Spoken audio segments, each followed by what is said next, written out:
Happy October 4th, day 4 of the 31 Days of Dread. Thank you for joining me. I am Peter A. DeLuca, another known as Pad, AKAPAD, and I am here. We're talking the 1983 masterpiece. Okay, I'm being very facetious when I say that. The 1983 movie, we'll just call it a movie because that's exactly what it is. Microwave Massacre, starring Jack Vernon. And if you're not familiar with Jack Vernon, right after this intro, I'm going to get into a story about him and Charlie Chaplin. It's a good one. Good anecdote. I'll talk to you soon. Welcome back.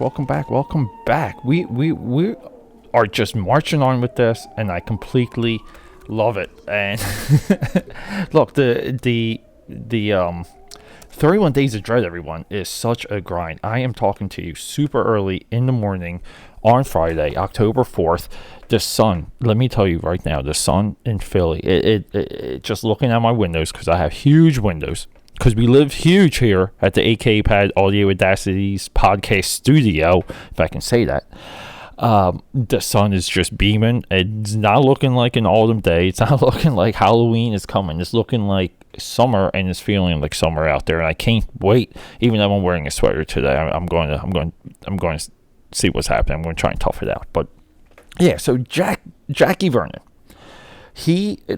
I have to admit, I had to look him up. I had to read the Wikipedia, but he's a deadpan comic. Really big in the 60s.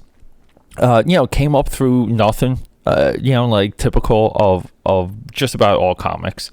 And if you want to compare his style to someone from today, it would be Jack Galifianakis from. And now he just made I thought it was a good movie. There's a Between Two Ferns movie that's right now on Netflix. I thought that was a good movie. I watched it with someone. We had a great time watching it.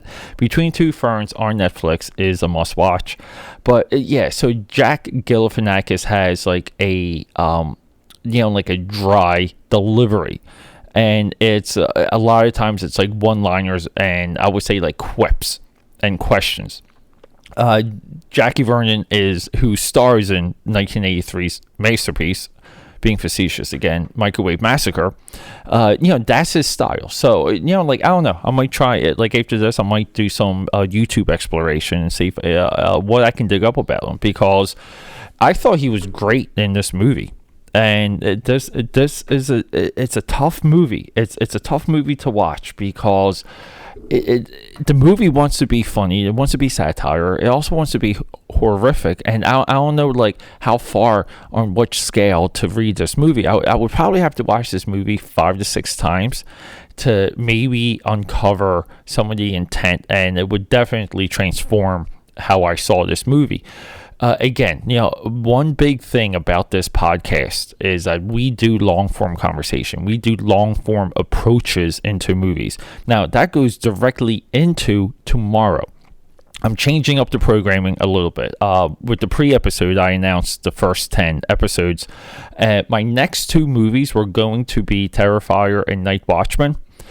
The theme would be clowns. This right now with 1983's Microwave Massacre, we're wrapping up the Cannibal arc, but I'm shifting because last night I saw Joker, and speaking of long form discussion, Joker's a movie that is only the only criteria for the criticism of Joker is going to be long form discussion. You cannot do something short about that movie, especially when you first see it. My impulse was to do it today, to get this episode out right away, but I'm sticking to the programming. And I figured like people would have to let some of that movie digest before they heard opinions on it. But Joker is a C, though. You have to see it. But anyway, so that's tomorrow, and then day 6 of the 31 Days of Dread is we're sticking to makeup, murder, superhero, clown, comic book, and we're going to be talking about one of my favorite comic books, stories as of like the creation, and favorite comic book movies. It's going to be The Crow, Brandon Lee's The Crow, and that's a storied movie at this point. The relevance of The Crow has grown because so many people try to recreate the impact of that initial movie with zero success. And then we're going to go into Clown. So it's going to be makeup for the next 31 Days of Dread. I hope you're ready to join me. So getting back, so Jackie Vernon was somewhat obsessed with Charlie Chaplin. And he would write Charlie Chaplin a letter, like a couple times a month. And he started working in stand-up comedy. And, when he, finally got enough of a presence where he could regularly appear on the big stage, he stopped writing to Charlie Chaplin. And he was performing in Vegas one night. And they tell him, hey, do good, rock and roll, because Charlie Chaplin is going to be in the audience. And he goes, oh, can I meet him? So he meets Charlie Chaplin, and Charlie Chaplin says, Jackie Vernon, why'd you stop writing? And I don't know how true that is, but that is one amazing anecdote. I hope to God it's true, because Jackie Vernon has talent. This movie, the editing for this movie interrupted so many of what I feel like would be jokes. While very few times do I watch a movie and do I try and edit the movie in my mind as I'm watching it. I think some of the edits for this movie could have been quicker, and we would have had a little bit more of an impact when it comes to scare and jokes. Now, here's the plot of this movie. Jackie Vernon works at a construction site. His wife is obsessed with her new microwave and is being highfalutin high horse, the same high horse that is telling you not to see Joker or Last Blood. So we don't listen to high horses around here. And he gets so fed up with the food she's making because he just wants normal food. He eventually kills her because it drives him crazy, and he microwaves her and he starts to eat her. Now, this creates a little bit of a it triggers him, and he has to now he almost he has a taste for human flesh. So he needs to kill a couple more people. His friends at the construction site, they all chow down on his daily lunch, which is all people. So but the characters in this movie, and it just is like a sexploitation movie. I mean, the movie opens with a wonderful pair of boobies. And the women used in this movie are flat out beauties, and you kind of think did they make this movie just to get chicks naked and running around? That's exactly what it feels like, and but it's a comedy, but then it deals with murder and it deals with cannibalism. So there's definitely horror in this movie. The murder isn't done in a funny, ironic way or in a way that would serve the story. And this is a completely unbalanced movie. I wouldn't really call it a disaster because it's not trying to be more than what it is. It's not trying to be horror. It's not trying to be dramatic. So you have to kind of rate this movie on a scale of exactly what you see before you, because it is watchable. It is weird. I think it's a great drinking movie. I think this movie should resonate. There should be a little bit of a culture that comes up from this movie.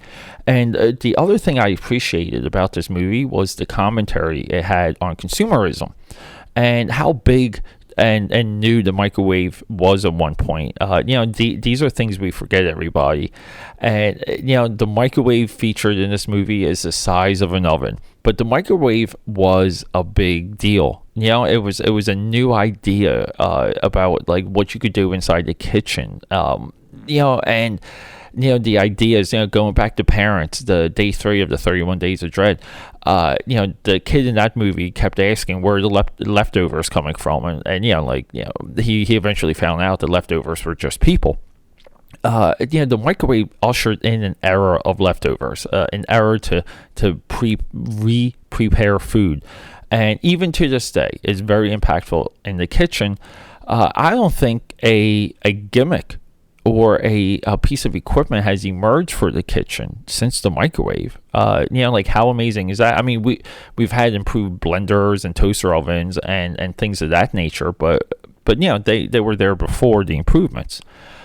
Yeah, but this movie's available on Amazon Prime. I do invite everyone to watch it.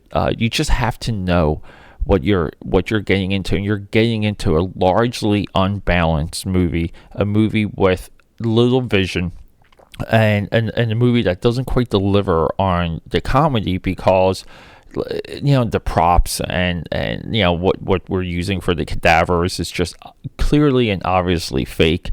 The movie at the end kind of has like a weird psycho like hook to it, or like kind of like the there's something supernatural happening, and I don't know where that came from. Like I said, this movie has so much, but it's a little bit of a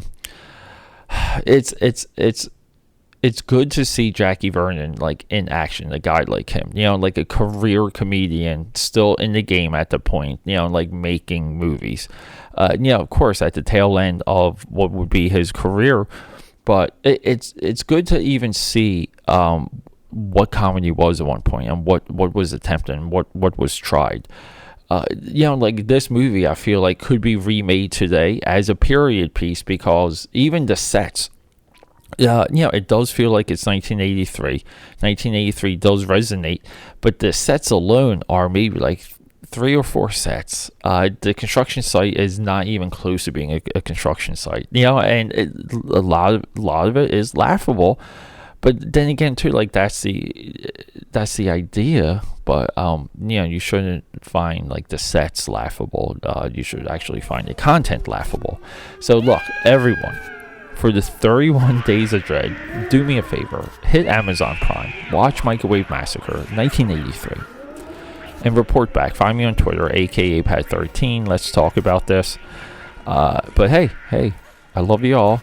Rock and roll until tomorrow. Day 5 of the 31 Days of Dread is going to be Joker. We're going to talk Joker. I'm going to try and smash it in for 10 minutes. I'm just going to go through that movie. Spoilers, yes, because we do spoilers here. Oh, that's my phone going off. Let me talk to you.